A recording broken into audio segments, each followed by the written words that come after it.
ბრუნდებით პირდაპირ ეთერში ჩვენი სტუმარია მამუკა არაჩიძე, უსაფრთხოების საკითხების ექსპერტი. ბატონო მამუკა, საღამომშვიდობის, მადლობა გადაცემაში სტუმრობისთვის. საღამომშვიდობის. ბატონო მამუკა, რა რეალობა და მოცემულობა შექმნა 28 ნოემბრის გადაწყვეტილებამ? რა ხდება დღეს ქვეყანაში? თქვენი შეფასება?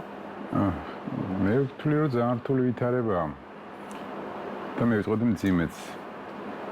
ხა მე შემიძლია ვისაუბრო პარალელებით, ასე ვთქვათ, ასე ჩემი თვალით მინახავს 91 წლიდან წელს გულისხმობ.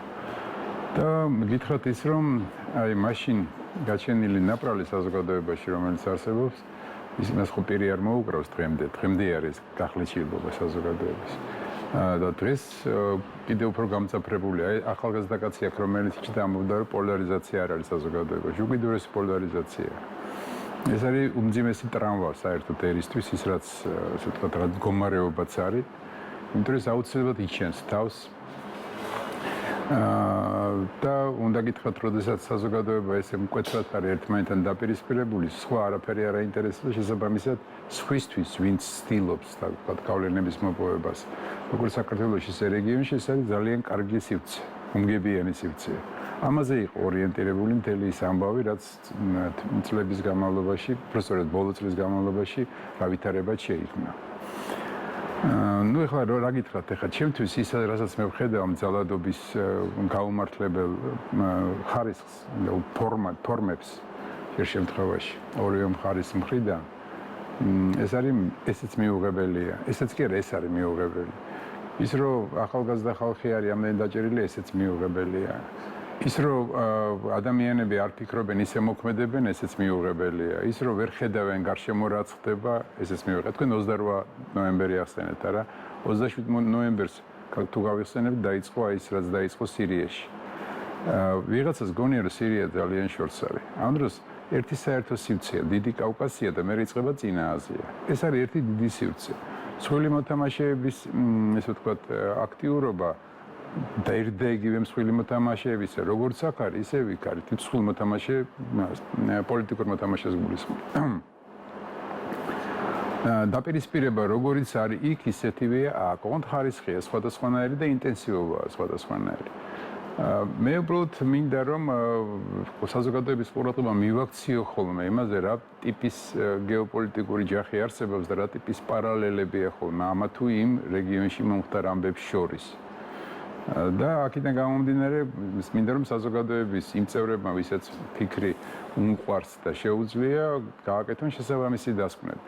ის რაც კიდევ ერთხელ ვიმეორებ, ის რაც საქართველოში ხდება, ჩემთვის არ არის მხოლოდ ერთი მხარის დანაშაული. ჩემთვის არის იმ მსხვილი პოლიტიკური ძალების შეტაკების შედეგი, რომლებიც ამ რეგიონში მოქმედებენ. ჩვენ ხო ვიცით, რომ იგეგმება, ვთქვათ, გარკვეული შუა დერეფნის პროექტი არსებობს. იგეგმება კი არა არსებობს, ხო? ასევე არსებობს ეს შუა დერეფნის პროექტი არის აღმოსავლეთით დასავლეთი, არა? აღმოსავლეთიდან დასავლეთისკენ მიმავალი სავაჭრო გზა. არსებობს ჩრდილოეთიდან სამხრეთისკენ მიმავალი სავაჭრო გზა. სამხრეთ კავკასიის სივრცეში ეს ორი გზა ერთმანეთს კვეთს. რატო არ უნდა უნდოდეს მსხვილ პოლიტიკურ მოთამაშეს აქაურობის კონტროლი აქედან გამომდინარე, რა? და ამ კონტროლის გამო არის ანსერიოზული გეოპოლიტიკური ბრძოლა აი ამ სივრცეში, ამ პატარა სივრცეში, რომელსაც ქვია კავკასია. 28 ნოემბრის გადაწყვეტილებას რომ მიუბრუნდეთ, რასაც მოყვა ასეთი მასობრივი ვნებათაღელვა. თქვენთვის მისაღები და საკმარისი იყო თუ არა ის არგუმენტები, რომლითაც ახსნა ხელისუფლებამ ევროკავშირის წევრობაზე მოლაპარაკების გახსნის საკითხის 4 წლით დღის წესრიგიდან ამოღება. იცით რა არის, პირველი განცხადებიდან გამომდინარე მეკითხვები მქონდა ბუნებრივია, რომელზეც შემდგომში მივიღე პასუხი. ანუ ერთი განცხადებიდან შეიძლება არ ყოფილიყო საკმარისი და მოულოდნელიც ყოფილიყო. ამიტომ მე არა ბუჩაში კი არ გამოვედი, მე დავსვიეს კითხვები და გარკვეული არგუმენტები, ასე ვთქვათ, არგუმენტების ფორმის პასუხები მივიღე. ასევე არა მხოლოდ ქართული მხარიდან, არამედ უცხოეთიდანაც. როგორ გითხრათ, იცით როგორ არის, რომ ჩვენ ხო ემოციური ხალხი ვართ. ხშირ შემთხვევაში მოვლენას ვაფასებთ არა ცივი გონებით, არამედ ემოციის ხარჯზე და შესაბამისად ვიქცევით. რომ არ ყოფილიყო მანამდე ეს კანონი, აი ცნობილი კანონი, რომელსაც ეძახიან რუსულ კანონს, და არ ყოფილიყო, თქვათ, აი მის თაობაზე ნებათაღელვა, შეიძლება ასეთი რეაქცია არც მოყოლოდა ამას, აი 28 ნოემბრის განცხადებას. იმიტომ რომ მე არ ვთვლი, რომ ამითი შეჩერებული კი არა, შეწყვეტილია ურთიერთობა ევროპისკენ სვლა. და რა არგუმენტები და გარემოები გარწმუნებთ ამაში? აი, თუნდაც ის, რომ ევროპელების მოქმედება ხშირ შემთხვევაში იძულებით ფორმას ატარებდა. ეხლა ახალგაზრდა კაცმა თქვა აქ, რომ ისო ტყუილიაო deep state-თან დაკავშირებით, ომის პარტიასთან დაკავშირებით, ეს ხო არ არის ქართული ტერმინი და ქართველების მოპიკრებული, ეს ხო ამერიკელი მოაზროვნეების და მათ შორის პრეზიდენტების ნახმარი ფრაზა ეიზენჰაუერმა იხმარა პირველად და ეხლა ტრამპი გაუთებლად ამაზე ლაპარაკობს, რომ deep state-ს ვებზიო. მე ამ შემთხვევაში მინდა გითხრათ, მაგალითად ომში ჩართულობა ქართული მხარის. მე თუ არ ყოფილიყავი 2023 წლის 4 მარტს ამ შეხვედრის მონაწილე, სადაც ეს საკითხი დაისო 2022 წლის 4 მარტს. მაშინ ვიტყოდი, რომ შეიძლება ეს ყურით მოთრეული ყოფილიყო. შეხვედრას გულისხმობთ? მე უგულისხმობ შეხვედრას, სადაც იყო საუბარი იმის თაობაზე, ჩემს დასავლელ კოლეგებთან ერთად საუბარი იყო იმის თაობაზე, რომ ხომ არ ვიფიქრებდი ჩვენ გარკვეულ აქტიურობას, ხომ არ ღირდა საქართველოს მხარის გარკვეული აქტიურობა ოკუპირებული ტერიტორიების დაბრუნებასთან დაკავშირებით. Ну, ეხლა ეს ზონდაჟი იყო, ეს არ იყო, თქვათ, ზეწოლა, იმიტომ რომ ჩვენც არ ვიყავით, ეხლა ისეთ ტიპის ფიგურები, რომელსაც გადაწყვეტილების მიღება შეუძლია. უბრალოდ ჩვენი აზრი აინტერესებდა და კონკრეტული წერტილიც კი დაგვისახელეს გეოგრაფიული სივრცე, სადაც ღირდა ამ ტიპის აქტივობა და კონტინგენტიც კი, რომელსაც შეიძლებოდა ეს აქტივობა განეხორციელებინა. ეს იყო კითხვის ფორმა ქონდა, ამას მე ვერ ვიტყურე, ეხლა იქ რაღაცას ვიღაცა მემტკიცებდა, მაგრამ ჩვენთვის აბსოლუტურად მიუღებელი იყო და ჩვენს მიერ დასმულ შესაბამის კითხვებზე პასუხი ვერ მივიღეთ. აი თქვა ამის მერე რას მიიღებდა საქართველო. მერე გაირკვა, რომ ანალოგიური შეხვედრები სხვა დონეზეც იყო. გავანებო თავი ამ მითოლოგიას, ну, კარგი, მითოლოგიის რანგში გადაიყვანეს ამათმა ეს ომის პარტია და სხვა. აღარ მინდა ამაზე ლაპარაკი, არც ხილს, მაგრამ ისე ერთი რამ უნდა თქვა, ლოგიკას ხო აქვს თავისი ადგილი ნებისმიერ ქმედებაში. რატომ არ უნდა ყოფილიყო, თქვათ, მავანისთვის საინტერესო, რომ რუსეთს ქონოდა ბევრი ცეცხლის, რუსეთი ყოფილიყო ცეცხლის ყალში. მე თქვენ გაგახსენებთ ერთ ფრაზას, რომელიც ძალიან მაღალ ჩინოსანმა თქვა რუსმა იმ ცნობილ შეკრებაზე, რომელიც წინ უძღოდა, გაგახსენებთ ამ გეტყვით ამ ფრაზას, რომელიც წინ უძღოდა უკრაინაში შეჭრას, აი მათ თათბირი იყო ცნობილი. აი იქ იყო ესეთი ფრაზა, რომ რადგან მაინც დისკრედიტირებულები ვიქნებით ამ ომის შემდეგ, რადგანაც მაინც ესეთი თქვათ გარკვეული მიუღებლობა იქნება ჩვენი დასავლეთში, ამიტომ ხომ არ გადავდგათ შემდეგი ნაბიჯი და მე ამ ფრაზას ვიტყვი რუსულად, როგორც იმან თქვა. Может, надо зачистить Грузию и Казахстан. აი ეს პირდაპირ იყო ნათქვამი. ხო არ გავასუფთავოთ საქართველოს და ყაზახստანი. ეს არის რუსი ჩინოვნიკის განცხადება. მიუხედავად იმისა, რომ არ მიიღეს ეს განცხადება, ესე თქვა, შეუძახეს კიდევაც, მაგრამ ხომ იყო. მე ამიტომ ეს მინდა გითხრათ, რომ ესე იგი ომთან დაკავშირებული საკითხი, რომელიც დღეს არის გაბაიბურებული და ტყუილი ეს ყველაფერი ძახიან, არ არის ტყუილი. ბევრი ასეთი რამ არსებობს, რომელიც არის დასაფიქრებელი და სამსჯელო, მე ვიტყოდი. ეხლა რაც შეეხება კიდევ იმ კითხვას დავუბრუნდებით, თქვენს თავში დამისვით, რომ ევროინტეგრაციას საქართველოს არ აქვს სხვა შანსი. აი გამორიცხულია, რომ ვერც ერთი ხელისუფლება ვერ იქნება, ვერ გაძლებს საქართველოში, რომელიც რუსეთისკენ წავა და უარს იტყვის ევროპას. წარმოუდგენელი ეს ლოგიკა არ ვერ შეაჩდება. ეხლა ვიღაცა იტყვის, რომ აი ეს ხელისუფლება არ ჯდება ლოგიკაში. ნუ ეს არის, რო ვიტყვით, ეხლა ნუ პასუხი არ არის. ეს არის უბრალოდ იმიტომ, რომ ეს ხელისუფლება არ მოგწონს. მე ეხლა ისიც მინდა გითხრათ, რომ შორს რო არ წავიდეთ, ძალიან დიდხანს რო არ ვილაპარაკო ამ თემაზე. გეტყვით, რომ ბევრი საკითხი, რომელიც აი შემილია ზოგრამეს თან დაკავშირებით ვისაუბრო. სხვაშორის მიაქციეთ ყურადღება ნებისმიერი მსხვილი ექსცესი, რომელიც საქართველოში წლების განმავლობაში ხდებოდა, ირიბა თუ პირდაპირ დაკავშირებულია ხშირ შემთხვევაში, ყოველთვის არა დაკავშირებულია აფხაზეთის თემასთან. ეს იყო 91 წელი.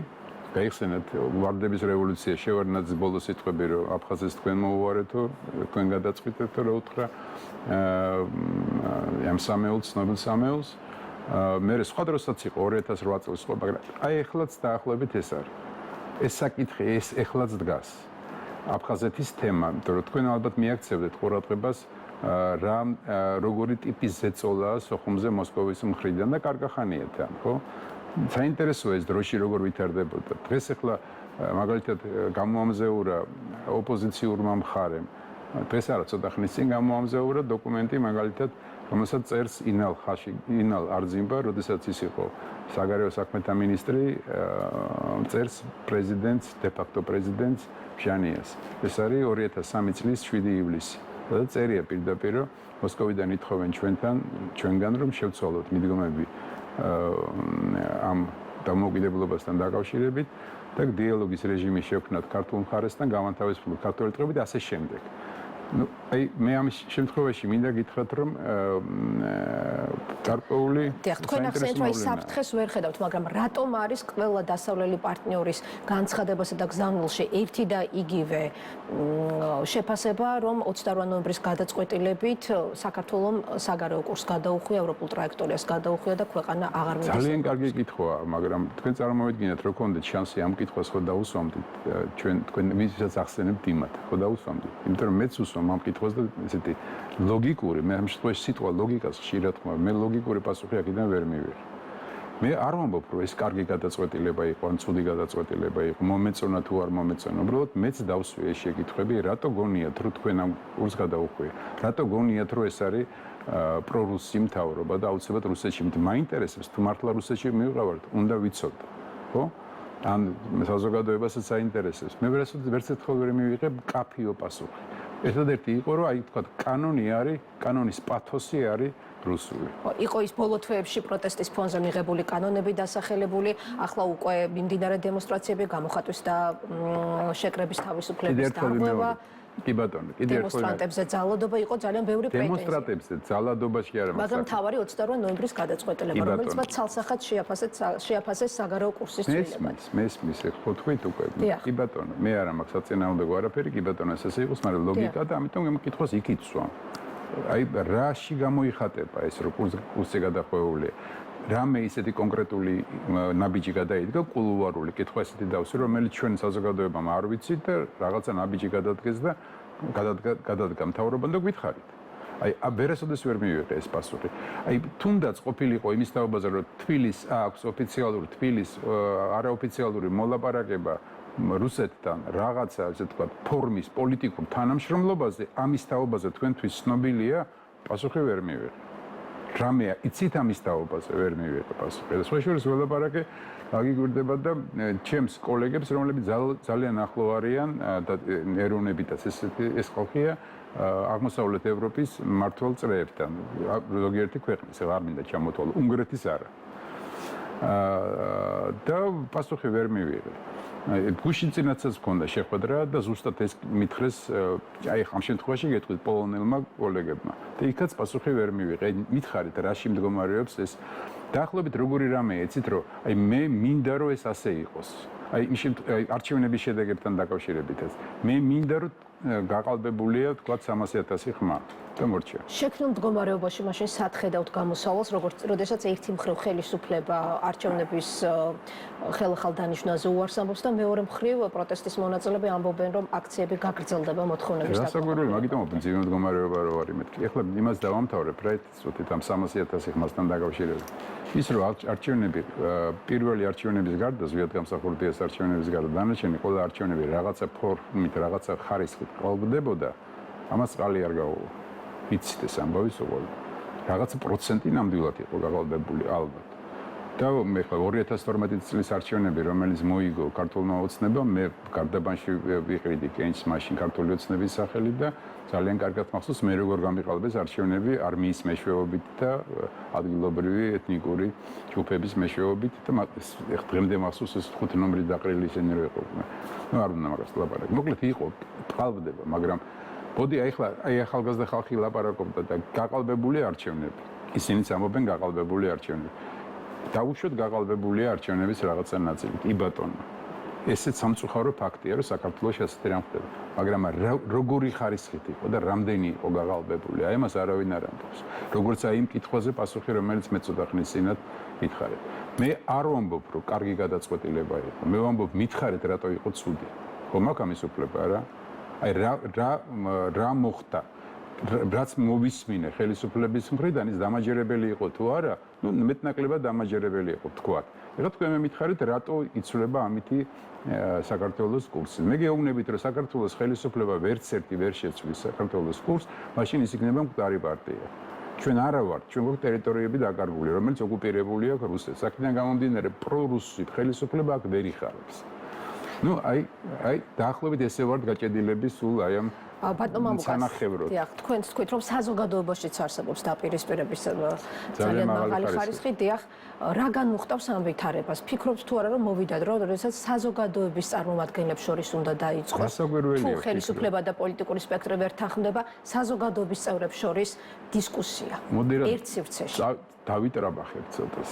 ეს მე ერთ-ერთმა პირველმა ვთქვი, ერთ-ერთ გადაცემაში ოღონდ აქ არა. ამ ტელევიზიაში არა, სხვა ტელევიზიაში სულ პირველ დღეებში. მაგრამ ის იმას არ ნიშნავს, რომ ძალიან მაგარი რამ თქვი.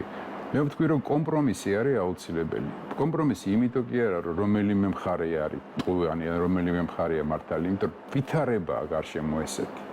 ვითარება, აი ეხლა მაგალითად ერთი რამ შემიძლია გითხრათ, თქვენ ვერ წარმოვიდგენ როგორ სიამოვნებით უყურებენ ამ ჭიდაობას ზოგიერთ სამეზობლო დედაქალაქში. აი ვერ წარმოვიდგენთ. ეს შეიძლება არ ჩანს ოფიციალურ განცხადებებში, მაგრამ აი როგორ გითხრათ ეხლა არმია არ ყოფნის რუსეთს, გაყავს თავისი სამხედრო ფორმირებები ყველა ადგილიდან, სადაც არიან და უცებ შემოყავს ცხინვალში პატარა სამხედრო კონტინგენტი აბრუნებს. ეს ხო მანიშნებელია იმისი, რომ რაღაცისთვის ემზადება.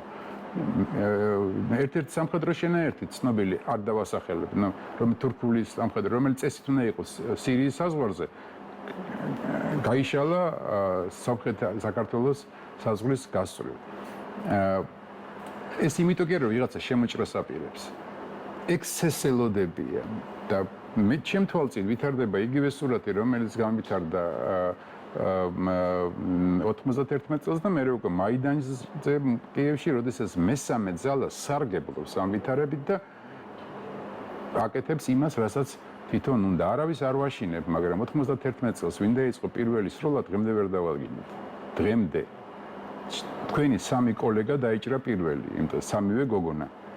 და დღემდე ვერ დავადგინეთ და როცა მივედით იქ და ნახეთ, მე იქ არ მისვლა იმ წუთში თქოს არ ვიტყვი, ვინც ნახა.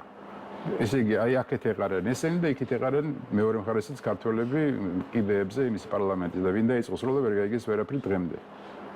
ამა ძალიან დიდი მნიშვნელობაა ხალხს. ყოველთვის ხდება ხოლმე სიტუაციის ხვის მიერ გამოყენება. ხა თქვენ კითხვაზე გაგცემთ პასუხს. კომპრომისი არის უმნიშვნელოვანესი.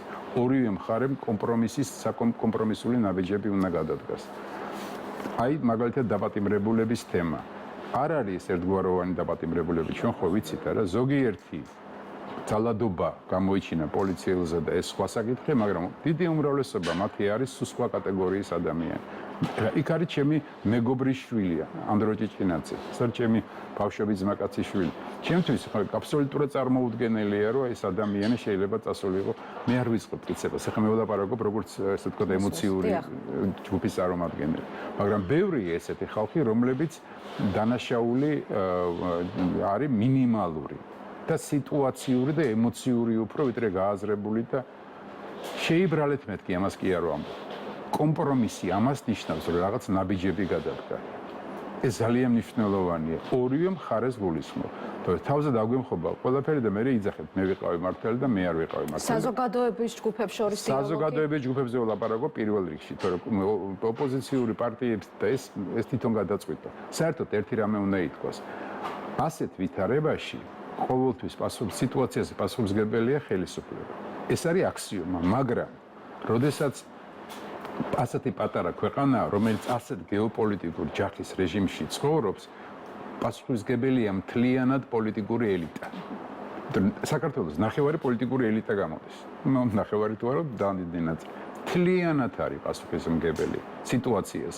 ამიტომ თვითონ მონახო საერთო ენა ერთმანეთთან არაფერი არ მოხდება, შეუულიათ ამის გაკეთება. მიიღებენ ერთმანეთს, არ მიიღებენ. მოკლედ, აქ ლაპარაკი არის ქვეყანაში სიტუაცია გადავარჩინოთ. იმიტომ რომ რეგიონი თუნდაც რეგიონში არის ურთულესი მდგომარეობა. ეს არის ჩემი მთავარი სათქმელი. თორე ვინ ტყუარი და მართალი ამას ისტორია გამოაჩენს საბოლოო ჯამში და ისტორია მოთხოვს პასუხს, მაგრამ ამასობაში ჩვენ დავრჩებით სახელმწიფოს გარეშე. მადლობა, მამუკ არეშიძე, უსაფრთხოების საკითხების ექსპერტი, იყო ჩვენი სტუმარი.